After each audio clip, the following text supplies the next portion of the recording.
हरे कृष्णा हरि बोल। आज मैं सुनाऊंगी आपको एक और कहानी। एक गाय एक घने जंगल में चर रही थी। चरते चरते शाम हो गई। तभी गाय को यह एहसास हुआ कि एक बाघ उसकी तरफ दबे पांव से बढ़ रहा है।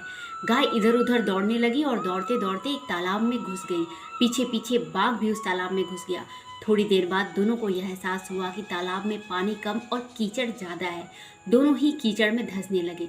दोनों के बीच की दूरी भी काफ़ी कम थी, लेकिन फिर भी बाघ गाय को नहीं पकड़ पा रहा था क्योंकि वह कीचड़ में धंसा हुआ था। थोड़ी देर बाद जब कीचड़ उनके गले तक पहुंच गया, तब गाय ने बाघ से कहा कि क्या तुम्हारा कोई मालिक है।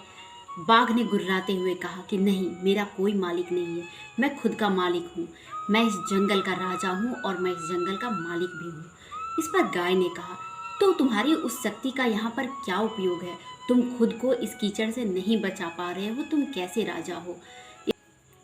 इस पर बाघ ने कहा कि तुम्हारी हालत भी तो मेरी ही जैसी है। तुम भी वहीं फंसी हुई हो जहाँ मैं हूँ। तुम्हारा भी तो कोई मालिक नहीं। इस पर गाय ने मुस्कुराते हुए कहा, नहीं, मेरा मालिक है, और जब मैं शाम को घर नहीं जाऊंगी तो वह मुझे खोजते हुए यहाँ पर जरूर आएगा और मुझे इस कीचड़ की दलदल से निकाल कर घर वापस ले जाएगा। थोड़ी देर बाद सच में वहाँ एक आदमी आया और उसने गाय को उस कीचड़ से निकाला और अपने साथ घर ले जाने लगा।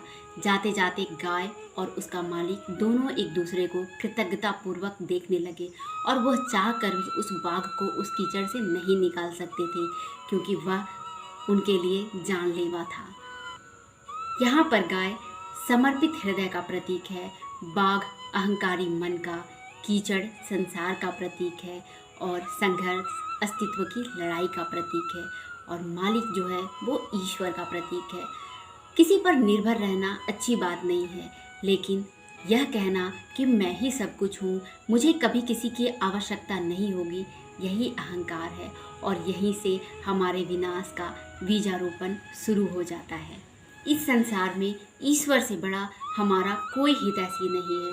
वह अनेकानेक रूप में हमारी मदद करने के लिए आते हैं। इसलिए हमेशा ईश्वर पर भरोसा रखिए, विश्वास रखिए। हरे कृष्णा हरि बोल।